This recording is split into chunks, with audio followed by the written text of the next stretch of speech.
talk to them Sure. about doing a job, which is probably good. Sure. Well, I just think that's due diligence. Yeah. I mean, you're paying. It's business at the end of the day, and you're giving money. I mean, Well, but we don't have to worry about that with with Scott because he's well, wanted no, and licensed. of course, So, but it makes it tough for the other contractors. Trust me, it's a doggy world out there. Yeah. Well, I remember not fraud at all, but I remember the lady one time, she had a skylight and she kept hearing noises and nobody would believe her. And it'd been like a year, and so when I look and I glanced up and I see cobwebs. That's the first hint. There's a leak. If there's cobwebs at the window, there's a leak somewhere because the bugs come in. Mm-hmm. And I went on the roof and lifted the two corners. They didn't nail in two corners. Oh, gee. So there's still an overlap, so it wasn't leaking water. Right. But every time a strong wind, it would lift and give a whistle. She was so happy. She was ecstatic. Nail here, nail and it there. wasn't in her head. There was a viable noise. I remember her staying at the door, opening, shutting the door. She goes, I don't hear anything. She was so happy. And I mean, I think you're right. The first thought, like, I'm not crazy. I'm really not crazy. I think that was the first fun thing before I even fixed it. Look at it, like, yeah, no, you got a leak. So simple problems. That's great. And there's not too many actual good handymen available anymore. yeah, I've run into that too. Where I've had people hire me. One folks in Tacoma had me do some stuff, and they said, I am so happy we found you. You wouldn't believe the people we've had who either say they can do it and then they can't, or bring their personal problems to the job. Oh, yes. Nice. And they said, I am so thrilled we found you. So that's really fun when that happens. Yeah, there is. I can always remember a good friend of mine had a window job done, and the guy was cheap, and he didn't check for the license or anything. And he calls me up and he says, come on over. I want you to see my windows are putting them in on. So I get over there, and the window guy is actually hungover from the night before. He has his tool belt on and everything. He's laying in the backyard. He's semi-conscious. Yeah.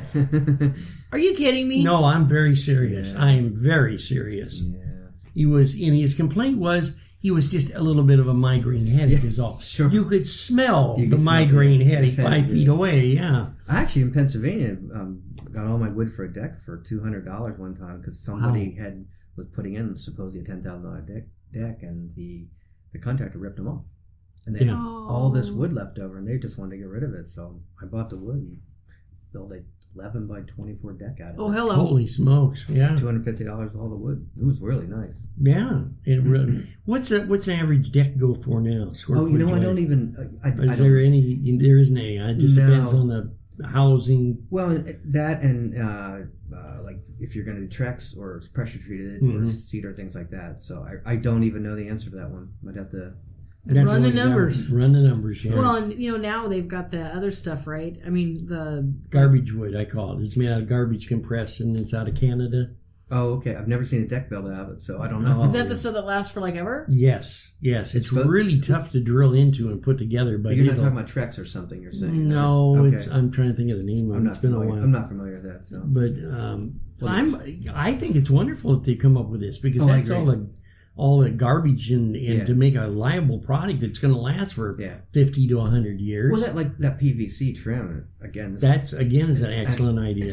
It makes so much. To me, it's a no-brainer. This much for whiteboard, this much for that. Oh yeah, it's worth every penny extra for the. Because you're going to do it once and you're done, and it's never going to rot. Never. And not that it rains here, of course. We've discussed that already, and we know it doesn't. So. And I do get a lot of work for outside trim on houses and stuff. I bet you would. Yeah, because it just happens. It's wet. Yeah, just nothing more you can say, but it's wet. Yeah. Very true. Well, we're running out of time. What would be a good tip for the homeowners right now, being spring is starting, or something for them to really look out for? Well, I would look at for mold, and I would also, any of your outside trim, just push it, see if it's soft, because that's a telltale sign you got it rot, and that's very common. And I get a lot of calls for that window trim and stuff. You push it like, oh my gosh, it's spongy. My finger disappeared. Yeah, you got it. In fact, the sign in our neighborhood, I called the head of HOA. I said, somebody needs to check the sign because you touch it and it's like, it's wet. It's spongy. So something's wrong here. It's crying every time I touch it. Oh, it does. Absolutely. Yeah, you can push the water. It's like a sponge. So, yeah, I would say, check for moss. And the other thing, even about moss on a roof, there's things you can do that if you're not in a rush, They're so easy. Is that right? You can get a thing called wash and spray and forget or whatever, and put it in your garden hose and spray it. It will kill your moss. It might take a few months. Mm-hmm. So if you wait until you're ready to sell your home, then you need somebody. But if you do that, it'll just die. Just slowly dies.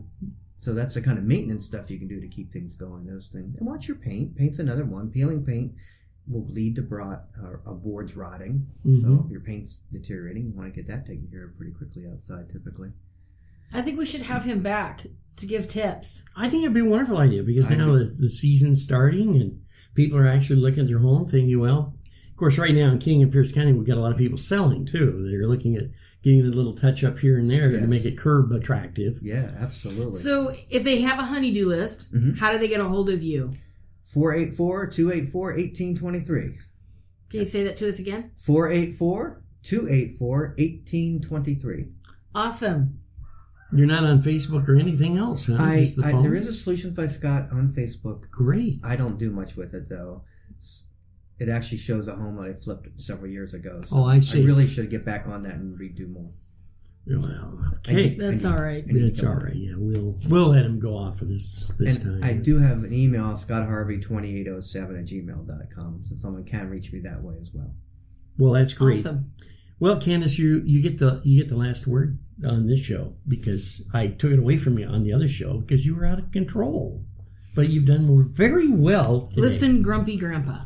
Now you're out of control. I think that you need to reel yourself in. Scott, thank you. Thank you. Thank you for being such an amazing gift to our community. And I have seen your work, and it really speaks volumes to your eye for your attention to detail, and the fact that you are a perfectionist and an artist. So thank you. I would encourage any of our listeners to give Scott a call. Be the hero. Save the day.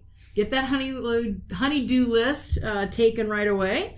And wasn't that great? Okay, I'll send you. Yes, you were fantastic. Moving right along, hopefully, so we can wrap this up before the audience leaves their cars.